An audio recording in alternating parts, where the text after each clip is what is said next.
जय माता दी। आप सभी को शारदीय नवरात्रि की हार्दिक शुभकामनाएं। आज की इस वीडियो में हम आपको सुनाएंगे नवरात्रि के 5वें दिन सुने जाने वाली माता स्कंद माता की कथा और आरती, जो नव दुर्गा स्वरूप में माता का 5वां स्वरूप है। नवरात्रि का 5वां दिन इन्हीं माता को समर्पित है। 5वें नवरात्रि में स्कंद माता को ही प्रसन्न करने के लिए व्रत पूजन किया जाता है। साथ ही आप सुनेंगे माता स्कंद माता की पूरी पूजा विधि। आपसे प्रार्थना है कि ये कथा अंत तक अवश्य सुने, क्योंकि अधूरी कथा सुनने से पाप लगता है। और कथा शुरू होने से पहले हमारे चैनल को सब्सक्राइब करके एक बार कमेंट्स में दिल से जय माता दी अवश्य लिखें। स्कंद माता देवी नवरात्रि के 5वें दिन इस कथा को सुन रहे सभी भक्तों पर अपनी विशेष कृपा बरसाएं। तो आइए अब शुरू करते हैं नवरात्रि के 5वें दिन पर नव दुर्गा के 5वें स्वरूप स्कंद माता की कथा। तो प्रेम से बोलिए श्री गणेशाय नमः। ओम जयंती मंगला काली भद्रकाली कपालिनी दुर्गा क्षमा शिवा धात्री स्वाहा स्वधा नमोस्तुते। पहाड़ों पर रहकर सांसारिक जीवों में नव चेतना का निर्माण करने वाली है देवी स्कंद माता। नवरात्रि में 5वें दिन इन देवी की पूजा अर्चना की जाती है। कहते हैं कि इनकी कृपा से मूढ़ भी ज्ञानी हो जाते हैं।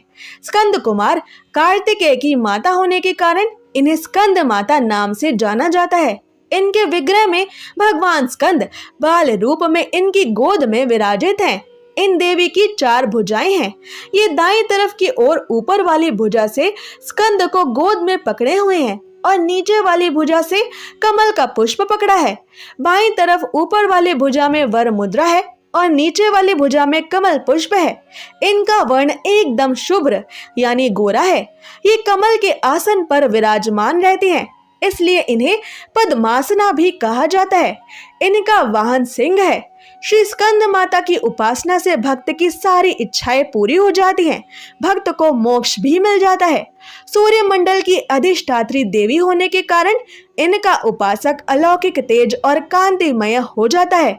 अतः मन को एकाग्र रखकर और पवित्र रखकर स्कंद माता देवी की आराधना करने वाले साधक या भक्त को भव सागर पार करने में कोई कठिनाई नहीं आती है। स्कंद माता देवी की पूजा से मोक्ष का मार्ग भी सुलभ होता है। ये देवी विद्वानों को पैदा करने वाली शक्ति है, यानी चेतना का निर्माण करने वाली है। कहते हैं कि कालिदास के द्वारा रचित रघुवंशम महाकाव्य और मेघदूत रचनाएं स्कंद माता की कृपा से ही संभव हुई थी। स्कंद माता मैया को अपने पुत्र से अति प्रेम है। यही कारण है कि मां स्कंद माता को अपने पुत्र के नाम से ही पुकारा जाना उत्तम लगता है। मान्यता है कि स्कंद माता की कथा पढ़ने या सुनने वाले भक्तों को देवी स्कंद माता संतान सुख और सुख संपत्ति प्राप्त होने का वरदान देती हैं। स्कंद माता का ये रूप देवी पार्वती के विवाह के बाद से लेकर उनकी संतान कुमार कार्तिकेय की प्राप्ति के बीच का है। इस रूप में देवी संपूर्ण सृष्टि को धारण करने वाली और उनका पालन करने वाली हैं। सूर्य इनका निवास स्थान माना जाता है, इसलिए माता के इस स्वरूप में पीछे सूर्य का तेज हमेशा दिखाई देता है। ज्ञानी और सुंदर संतान की इच्छा रखने वाले लोगों को देवी के इस स्वरूप की आराधना अवश्य करनी चाहिए। श्री स्कंद माता की कथा के अनुसार भगवान स्कंद कुमार कार्तिकेय के नाम से भी जाने जाते हैं। ये भगवान शिव और माता पार्वती के प्रथम पुत्र हैं। इनका जन्म तारकासुर नाम के राक्षस के अंत के लिए हुआ था। भगवान स्कंद यानी कार्तिकेय को कृतिकाओं ने पाला था। इसके बाद वो माता पार्वती के पास कैलाश वापस आए थे। तारकासुर नाम के राक्षस को ये वरदान मिला था कि उसका अंत केवल भगवान भोलेनाथ, शिव शंकर और आदि शक्ति माता पार्वती के पुत्र के हाथों से ही हो सकता है। इसलिए भगवान कार्तिकेय को शस्त्र शिक्षा बहुत छोटी सी आयु से ही प्राप्त करना आवश्यक था। आगे चलकर यही भगवान कार्तिकेय प्रसिद्ध देवासुर संग्राम में देवताओं के सेनापति बने थे। पुराणों में इन्हें कुमार और शक्ति कहकर इनकी महिमा का वर्णन किया गया है। इन्हीं भगवान स्कंद की माता होने के कारण माँ दुर्गा जी के इस स्वरूप को स्कंद माता कहा जाता है। माँ पार्वती ने ही अपने पुत्र स्कंद कार्तिकेय को संग्राम के लिए प्रशिक्षित करने के लिए स्कंद माता का रूप लिया था। स्कंद माता से संग्राम प्रशिक्षण लेने के बाद भगवान कार्तिकेय ने तारकासुर का अंत किया था। यानी देवी स्कंद माता न केवल कार्तिकेय भगवान की माता है, बल्कि उनकी रक्षक, उनकी शिक्षक और उनके गुरु भी हैं। आवश्यकता पड़ने पर प्रेम और सौम्यता से भरी स्कंद माता अपने पुत्र स्कंद कार्तिकेय को अनुशासित भी करना जानती हैं। जैसे एक बार भगवान शिव ने माता पार्वती के साथ चौसर खेलने की चाह प्रकट की। खेल में भगवान शंकर अपना सब हार गए। हारने के बाद भगवान भोलेनाथ अपनी लीला को रचते हुए पत्तों के वस्त्र पहनकर गंगा तट पर चले गए। कार्तिकेय जी को जब ये सारी बात पता चली तो वो माता पार्वती से भगवान शिव शंकर के समस्त वस्तुएं वापस लेने आए। इस बार खेल में पार्वती माता हार गई तथा कार्तिकेय जी शंकर भगवान का सारा सामान लेकर वापस चले गए। इधर माँ पार्वती भी परेशान थी कि उनका सारा सामान भी गया तथा उनके प्रिय पति भोलेनाथ भी दूर हो गए। पार्वती जी ने अपनी ये व्यथा अपने पुत्र गणेश जी को बताई तो मात्र भक्त गणेश जी स्वयं खेल खेलने शंकर भगवान के पास पहुंचे। गणेश जी भगवान भोलेनाथ से जीत गए और लौटकर अपनी जीत का समाचार उन्होंने माता पार्वती को सुनाया। इस पर पार्वती माता बोले कि उन्हें अपने पिता महादेव को साथ लेकर आना चाहिए था। तो गणेश जी फिर भगवान भोलेनाथ की खोज करने निकल गए। गणेश जी को भगवान शिव, भगवान विष्णु और कार्तिकेय के साथ भ्रमण करते हुए हरिद्वार में मिले। पार्वती जी से नाराज शंकर जी ने कैलाश वापस लौटने से मना कर दिया। इधर भगवान विष्णु ने भगवान शिव की इच्छा से पासे का रूप धारण कर लिया। गणेश जी ने माता पार्वती के उदास होने की बात शंकर जी को कह सुनाई। इस पर शंकर जी बोले कि हमने नए पासे बनवाए हैं, अगर तुम्हारी माता पुनः हमारे साथ खेलने को सहमत हो तो मैं वापस कैलाश आ सकता हूँ।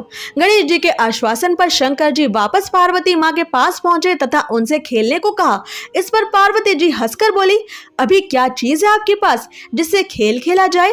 ये सुनकर नारद जी ने अपनी वीणा आदि सामग्री शिव जी को दांव पर लगाने को दी। इस खेल में शंकर जी हर बार जीतने लगे।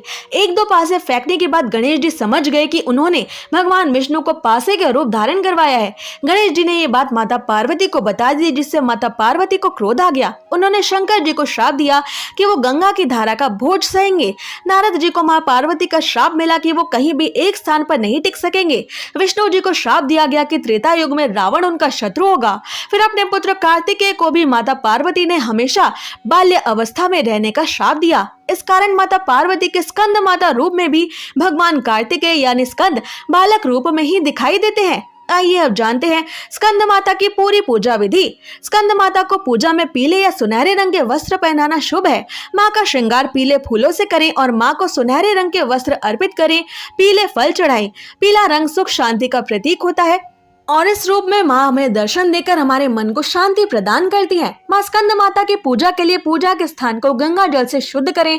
उसके बाद लकड़ी की चौकी पर पीला कपड़ा बिछाकर माँ की मूर्ति या चित्र को स्थापित करें। पीले फूलों से माँ का श्रृंगार करें। पूजा में फल, फूल, मिठाई, लौंग, इलायची, अक्षत, धूप, दीप, केले का फल अर्पित करें। उसके बाद कपूर और घी से माँ की आरती करें। पूजा के बाद क्षमा याचना करके दुर्गा सप्तशती और दुर्गा चालीसा का पाठ करें। स्कंद माता की पूजा के मंत्र है, या देवी सर्वभूतेषु माँ स्कंद माता रूपेण संस्थिता नमस्तस्यै नमस्तस्यै नमस्तस्यै नमो नमः। दूसरा मंत्र है, सिंहासनागता नित्यम पद्मा श्री तरकद्वया शुभ दास्तु सदा देवी स्कंद माता यशस्विनी। स्कंद माता देवी को पीले रंग की वस्तुएं सबसे अधिक प्रिय है, इसलिए उनके भोग में पीले फल और पीली मिठाई ही अर्पित की जाती है। आप इस दिन केसर की खीर का भोग भी बनाकर माता रानी को चढ़ा सकते हैं। विद्या और बल की प्राप्ति के लिए इस दिन माँ को 5 हरी इलायची अर्पित करें और साथ में 1 लौंग का जोड़ा भी चढ़ाएं। आइए अब सुनते हैं स्कंद माता की आरती। जय तेरी हो श्री स्कंद माता, 5वां नाम तुम्हारा आता। सबके मन की जाननहारी, जग जननी सबकी महतारी। तेरी जोत जलाता रहूं मैं, हरदम तुझको ध्याता रहूं मैं। कई नामों से तुझे पुकारा, मुझे एक है तेरा सहारा, कहीं पहाड़ों पर है डेरा, कई शहरों में तेरा बसेरा, हर मंदिर में तेरे नजारे, गुण गाए तेरे भक्त प्यारे, भक्ति अपनी मुझे दिला दो, शक्ति मेरी बिगड़ी बना दो। इंद्र देवता मिल सब सारे, करे पुकार तुम्हारे ही द्वारे, दुष्ट दैत्य जब चढ़ कर आए, तू ही खड्ग हाथ में उठाए, दासों को बचाने सदा आई, भक्त की आस पुजाने आई। अगर आपको ये कथा पसंद आई तो नवरात्रि के दिन इसे शेयर अवश्य करें और ऐसे ही जरूरी जानकारियों और व्रत कथाओं को प्रतिदिन सुनने के लिए हमारे चैनल को सब्सक्राइब करें। जय माता दी।